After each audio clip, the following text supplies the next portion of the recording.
welcome to Economy and Politics Show, where we discuss the economy, policy, investments, and also politics. We'll be looking at the quest for Nigeria's revenue diversification. It comes critical at this time as the fiscal space tries to reinvent itself and provide that clarity of policy that can help deepen Nigeria's revenue base. We need to have this conversation this morning is Dr. Suleiman Ndanusa. He's the co-chair of the Nigeria Economic Summit Group Fiscal Policy Roundtable and the former Director General of the Security and Exchange Commission and also former chairman of the board of the Security and Exchange Commission. Good morning, Dr. Suleiman Ndanusa. Nice to have you on the show. Good morning. And first, let's begin with how the experience has been, the lockdown and then post-pandemic easing of the lockdown. What has been the learning experience for you? Well, the learning experience is that we are having a health challenge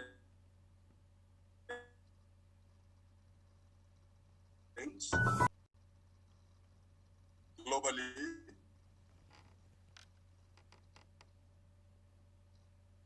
and it has come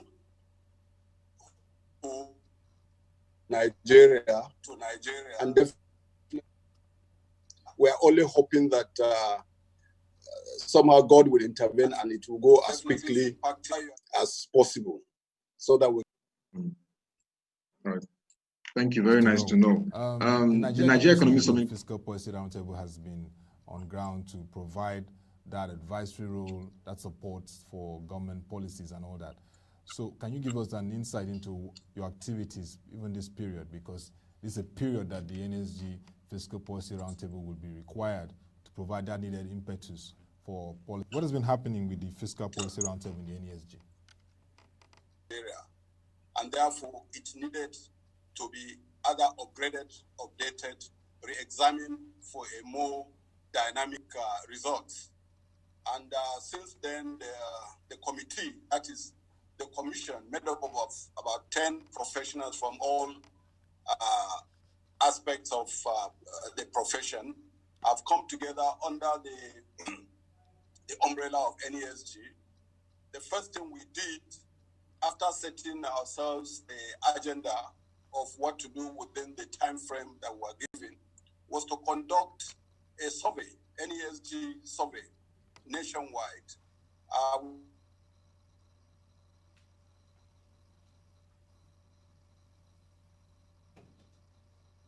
Businesses and also the top high net worth individual. The whole idea is to really find out the issues that Nigerians and Nigeria has in taxation. Why is it that people either are not willing to pay, or even if they want to pay, they are not able to pay? What are those issues and constraints? And after a couple of months, the survey result came out, and it was quite interesting. We discovered that actually Nigerians want to pay tax, but the morale to pay tax, we discovered, was very low in Nigeria for so many reasons.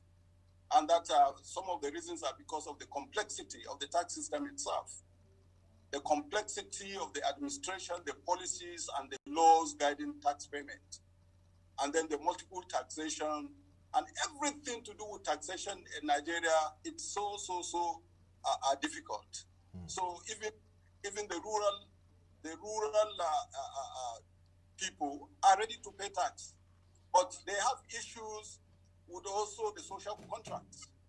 We realize that one of the reasons why there is a low morale to pay tax is because the social contract, that is the fundamental basis for governance and for payment of tax, is not yielding much results. Because people would like and are willing to pay tax if tomorrow they will have health clinics to go to, if they will have good roads to pass, if they will have security. And that is the social contract. You pay tax so that you can hold your government accountable and you can hold your government to provide you the services that you need as a citizen of the country. And therefore, when over the years you are not getting value for money, people are reluctant actually to pay tax. So that survey has become really very important, not only for NESG, but for Nigeria. And on the basis of that survey, we have embarked on a huge campaign in the last 2 years, going from one stakeholder to the other. And of course, that is culminating to what we are doing right now. So that Nigerians and the policymakers, the tax authorities, etc., the government will now see the reasons why what we need most, which is tax revenue, we are totally below this thing, about 6% of our GDP. So basically, therefore, government is being sensitized. The tax authorities have been sensitized that we have to go back to the drawing board so as to address those issues that will make the much needed revenue possible for Nigeria, especially at times like this. Yes, I mean, it's nice to hear how the Fiscal Policy Roundtable has been working around the clock to really ensure that it can drive the process for tax, which is constitutes the non-oil sector, because the crude oil has been the major revenue earner for the country, and we're looking at diversifying our revenue base, which is very important at this time, and tax compliance, broadening the tax net becomes very important. But let me just let you know this, and I guess you're very aware of this. The rising cost of our debt servicing is really a major challenge for the fiscal space. First quarter 2020, we could see that it hit 99% for servicing our debt. The country incurred about 943.12 billion naira in debt service, while the federal government retained revenue of about 950.56 billion naira. That showed 99% churned out just to service debts. That shows a huge challenge in terms of revenue and, of course, debt to servicing. Dr. Ndanusa, this is a huge challenge too, and what are your perspectives on this?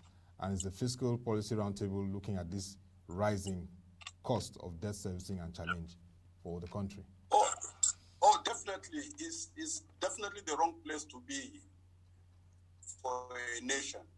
I mean, if you look at the revenue to GDP or the revenue to debt servicing, it's so appalling, and that has been, of course, indicated in the first quarter. 99% of your money cannot be used for servicing debt. What it says is that we do not have enough resources, because if you are using 99% of your revenue to service debt, what else do you do? Even your recurrent expenditure, the capital expenditure, and so on, will just have to be abandoned because nothing will happen, and therefore the country will become so grounded. So it's a huge challenge, especially at times like this, where we are battling with the oil prices. And you know, oil, you can't rely on it. The prices keep fluctuating. And being a mono-product economy, our economy, though diversified, but the revenue, we have not been able to make the diversification of our economy, which is indicated in our 46 different sectors on our GDP. But the problem we are having is that even though we are diversified in terms of sectors, the revenue is not flogged out of those sectors. Therefore, diversification is not productive. For even in agric, you can see that all we do is primary product, and the entire value chain will have to become very productive in every sector of our economy. Unless we do that, then we'll have to be dependent on the vagaries of the oil sector and what happens. And that is terribly bad, as it is indicated, because it will ground our economy to a total halt. So we need to diversify our sources of revenue. We can only do that if we become more productive in terms of our sectorally. And we have also realized, which has been also confirmed by the work of the NESG, that unless Nigeria decides to come back and not only diversify, but to look at the expenditure pattern that we have, then we are in big difficulty, because it's not just raising the revenue, but how we spend the revenue. There has to also be spending cuts in order so that we can really have value for money. We can't be spending on,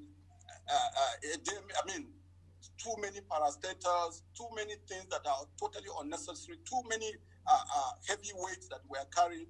The National Assembly, the MDAs, and so on will have to be rationalized so that we'll have slim but muscular kind of structure and activities in Nigeria for our revenue to be able to be productive and offer value for the people of Nigeria.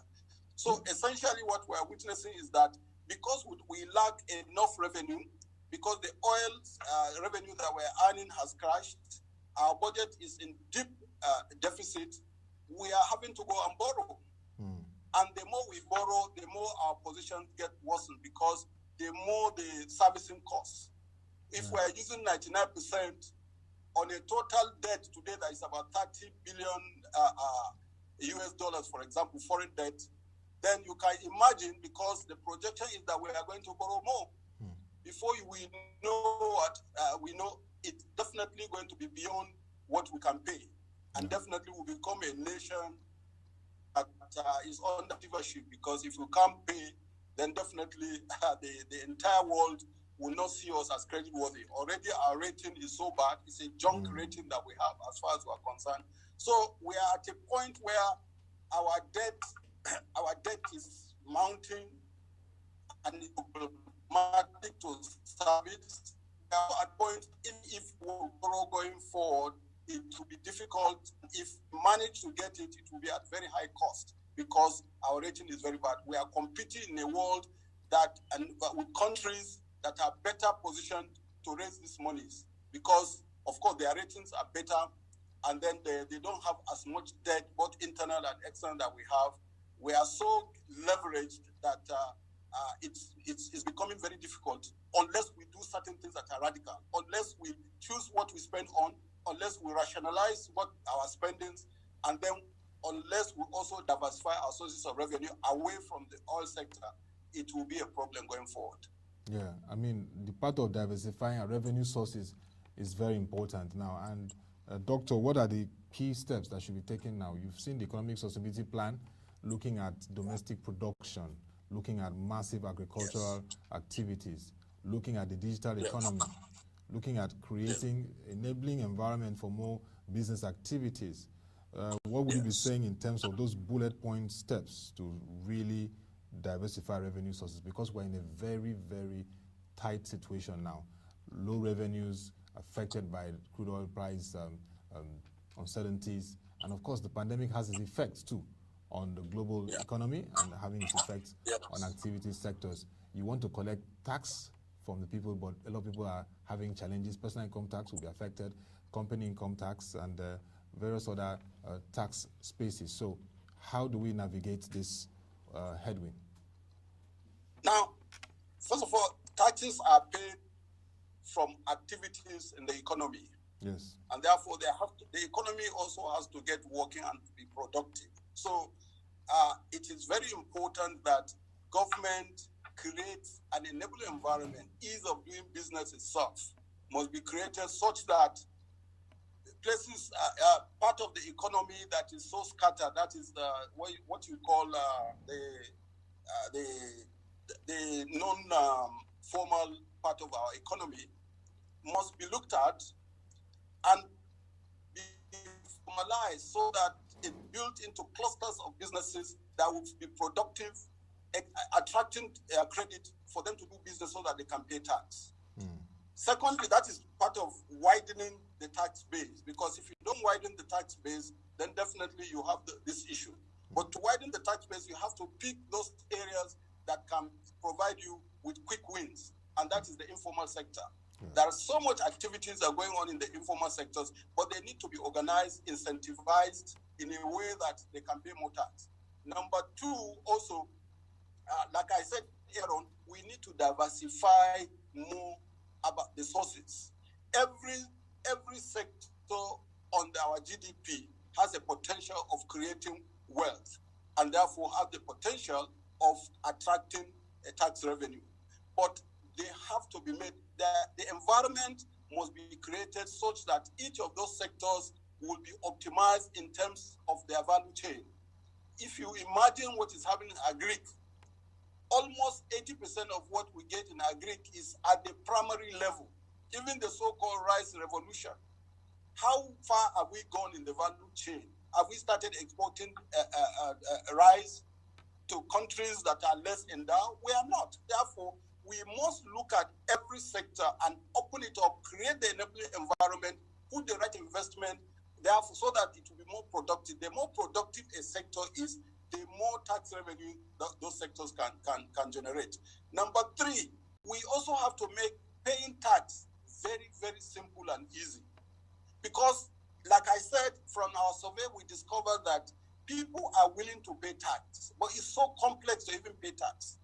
And even at the rural area, multiple taxation, etc., discourage people to pay tax. Therefore, if you want to increase revenue, you have to make the payment of tax very easy.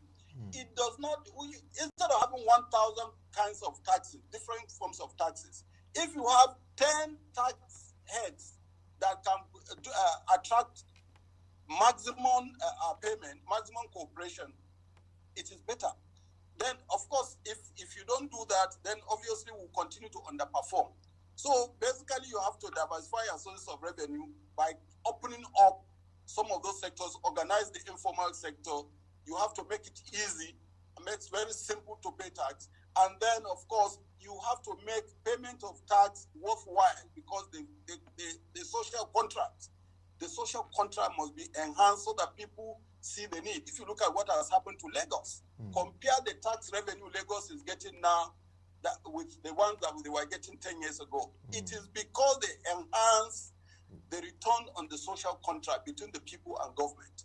The moment people started seeing value for the money, they are willing to pay. Lagos, you have better roads today. It is more secured. It is cleaner. And people are seeing where their monies are going to. And therefore, when you see that government is giving you value as part of the social contract, people want to pay tax. So those are some of the reforms that we must need. I'm happy that the Finance Act has attempted also to simplify taxes in some areas, doing away with some stupid taxes and, of course, also giving rebates in certain areas, clarifying certain laws, and, of course, making new ones. So it is important that some of these things will have to be done in a way that people will be willing to pay, in a way that people will be more active, more productive, so that, because you can only be productive when the enabling environment is given. Right now, we are not doing well. If you look at our ease of payment tax, paying tax in 2019, 159 compared to about 157 the previous year. So we are doing worse instead of getting better. And that worries not only the NESG, it should worry everybody. When we are talking of a situation where we lack revenue, and we are trying to expand our revenue, because if we don't do it, then we are doomed. Therefore, we must quickly make it so easy to pay tax. Yeah, I agree with you. And the Finance Act is a laudable initiative, but also we must leverage technology to ease that tax payment, because technology can do a lot in that regard, considering our population, the dominance of the millennial population, those under 35. I mean, it shows that we need to be innovative. But let's look at your space. I mean, you've been in the capital market leadership for years, and you've been instrumental to some developments under your chairmanship of the board of the Security and Exchange Commission. We had the FMDQ Securities Exchange, and of course the NESG, which have now come to really drive market activities on the fixed income and of course in the unlisted securities. That market is becoming very vital to our economy. The capital market is seen as the thermostat of economic activities. And in this time, we need to see the capital market support economic sustainability. And so I'll be asking how the capital market can support in this period. Let me just bring a scenario to you. Nigeria really needs to invest heavily in infrastructure, and our budget can't even take the expenses, because no matter how much we put, it's not enough. I mean, 10.5 trillion, we put all of that into infrastructure, it still can't address the gap. And the Minister of Works and Housing, Mr. Babatunde Fashola, is now looking at public-private partnerships, working with the Infrastructure Concession Regulatory Commission. They're looking at how they can concession and partner with the private sector to address the fundings of highways, major highways across the country. These are areas that the capital market can help in terms of PPP. We know that the Bureau of Public Enterprise has reached out to the capital market to work out ways they can leverage the markets to privatize or liberalize major state-owned enterprises. So what are your thoughts around these ideas, and what other ways can the capital market support economic sustainability? Well, capital market anywhere in the world is an enabler. But you need the government to take the right policies, knowing fully well that the capital market is there to enable those policies for the betterment of the country and the economy, particularly. For example, in the area of infrastructure, we need over $30 trillion for us to bridge that infrastructure gap that we have in Nigeria, and which means it has to be funded. How much is our total annual budget? How long is it going to take Nigeria? Therefore, infrastructures that can pay itself out are the kind of products that the capital market can welcome at any point in time. You can see that capital market is ready to test the depth of the capital market. All right, you need to throw to that market viable propositions, and you see what happens. Even the X that just ended recently was oversubscribed by over 400%. Yes. Therefore, the capital market as an enabler is ready and capable of helping government to achieve its objective, for as long as the products that are thrown to the capital market are properly structured, all right, and are viable, and the government is ready to pay for whatever rate the capital market assesses those products before investors can be attracted. So the capital market, you may see it from outside as if it's not deep, but I always tell people that to test the depth of any market depends on the product. If you have a very good product in the market, you will be surprised, because the capital market is not limited to Nigeria. With a good product, funds will come from around the world, because funds will not have nationality. To the extent that there are good returns and there is safety and the market is transparent and accountable, monies will move there if you are ready to pay for the rate. So yes, capital market has played huge roles. I'm also happy that part of the sustainability and the steps that have been taken about the informal sector is to organize them into clusters, so that these clusters are able to raise money either from banks directly, or even to be listed on the NESG if they are not going to go to the main board. So if that is done, more of the smaller enterprises, etc., can raise capital from the capital market. Now, the bigger ones also have access to raise. The only thing is that it seems government all these years have been crowding out the private sector. But I'm telling you, the capital market is deeper than we think. It can accommodate both the private and public sector. It all depends on the product that we throw there. So going forward, we don't have any option. We do not have any option. The only problem that government is having, and that is why the cost of raising funds in Nigeria is slightly higher than the foreign debt, and that is why there is a migration, refinancing of domestic debt by foreign debt before the COVID and before the crisis. But it appears now we are probably going beyond what we expected will happen, because again, the risks, foreign exchange risks and all those things are making the initial strategy totally go sour. So, but basically our capital market is ready and able to assist in the developmental financing in Nigeria if government is willing. So capital market can only thrive if the government policies are such that will require the financing from the capital market. And they should. One other area that should be restructured is that, for example, take an NNPC. Yeah. Saudi Arabia, as rich as Saudi Arabia is, Saudi Aramco. All right? Yeah. Aramco. Yeah. They sold, is it about 10% of Saudi Aramco? What are we waiting for? Instead of taking debt, etc., there are a lot of these mega parastatals. The LNG, Nigeria today has about 48-49%. Shell has about 25%. Total has about 15%. If Nigeria should sell part of its, list part of its holding, even if it is 10% of its holding, you can see what will happen to it, and then they will attract revenue to itself instead of debt. And they can also make the partners share, Shell and Total, to also try as much as possible to shed some of those things to the public.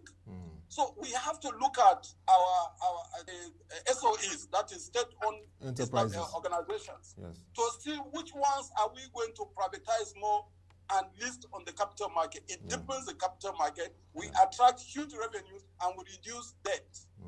Because the more you are able to raise, and that is in finance, once you are in crisis, you have liquidity problem. What do? You look at yourself and shade. You have to shade that weight. Yes. Because if you sell some of these MDAs or part of them, you create more accountability and transparency. A lot of the things that are happening with subsidiaries all over the place in NNPC, where there is no transparency and accountability, will be avoided, because once you list those companies, there's governance. Or you list the share, they come under public scrutiny. Yeah. So I think part of the reforms that we must do, especially in raising revenue, is to shade weights, especially those weights that are not yielding anything. Yeah, I mean, hearing this from you, the doyen and the major capital market leader, of course, it's very important for policymakers to take seriously. Yeah. We've been on this debate for state-owned enterprises liberalized through the capital market, and I hope that towards the second half of this year, we'll see more steps and action from the Finance, Budget and Planning Ministry, and indeed the Industries, Trade and Investments. That collaboration, that working together with other key ministries to bring on board major enterprises. So it would be nice to see the NNPC list on subsidiaries so that we can see governance, transparency, like you said. But Dr. Ndanusa, very nice to have you. What are your closing thoughts as we enter the second half of the year? What are your concerns? What are the opportunities for us to leverage in terms of deepening the fiscal space? We really face a challenging time. We have 3 crises, not 2. One, we have the COVID crisis, which we are doing everything to contain. We also have the crisis, the oil price crisis. And then, of course, we have a pre-existing crisis, which is that of development. And that is why we are desperate. Like I said in other forums, while Saudi Arabia and some other oil-producing countries may be suffering from COVID issues and also the oil crisis, they have an existing developed infrastructure in their countries. They are not talking about roads. They're not talking about power. They're not talking about some basic things that a country like Nigeria should have done 20, 30 years ago. Right now, with all the 2 crises we're trying to cope with, because we are so deep in the hole as far as infrastructure is concerned, we are not able, all right, to do these things as easy as countries like UAE or Saudi Arabia, because we are still talking about roads, common roads from here to Lokoja, from Lagos to Ibadan, that we should have for granted. Railway from Lagos to Ibadan that should be taken for granted. Power that we should take for granted. We should have had this thing, railway that we should have had 20, 50, 30 years ago. We are still, so there are competing needs that we have in Nigeria. And then when you have competing needs, then you have to go back to the drawing board and begin to reprioritize what you spend your money on. You have to choose what you spend your money on and the kind of value that you hope to attract, especially where the debt market is getting saturated. Every country is competing for debt so as to avoid recession. Yeah. So basically, therefore, I am worried that Nigeria, unless the policymakers are able to think radically and out of the box and do things that are not the normal things that we've been doing, we just have to come out and be more practical, because this is a time that the policymakers must make tough choices. Tough choices must be made. Otherwise, we cannot continue to go with palliative policies. These are times, it's a baptism of fire, and the policymakers need to sit down and make the right choices so that we can move on, no matter how difficult, because it cannot be more difficult than we are already. So this is the time. They say once you have your back to the wall, you fear no fall. So this is the time for us to take, it's crunch time for us to take the right decisions. And I hope that both the government, with the help of the private sector, and with all the effort that everybody is putting on the table because of this crisis, Nigeria will come out with a more viable proposition towards the future. Yes, it's important that we simplify the payment of tax in terms of the processes. It's also important that we leverage the capital market, particularly to list state-owned enterprises and create liquidity and viability. And also, it's crunch time, and we must take the tough choices, not just palliative policies. Thank you very much, Dr. Suleiman Ndanusa, co-chair of the Nigeria Economic Summit Group Fiscal Policy Roundtable and former Chairman of the Board of the Securities and Exchange Commission of Nigeria and also Director General of the Securities and Exchange Commission. Thank you very much for the time and your insights on Nigeria's drive to diversify its revenue base. It was nice having you on the show. Thank you very much. Thanks, sir. And that will be all for the Economy and Politics show today. Join our website, www.prochange.com, to watch our videos, read our news stories and reports. Join us by 10 a.m. for our market review. Till we come your way again, thank you for watching. Have a nice time and stay safe.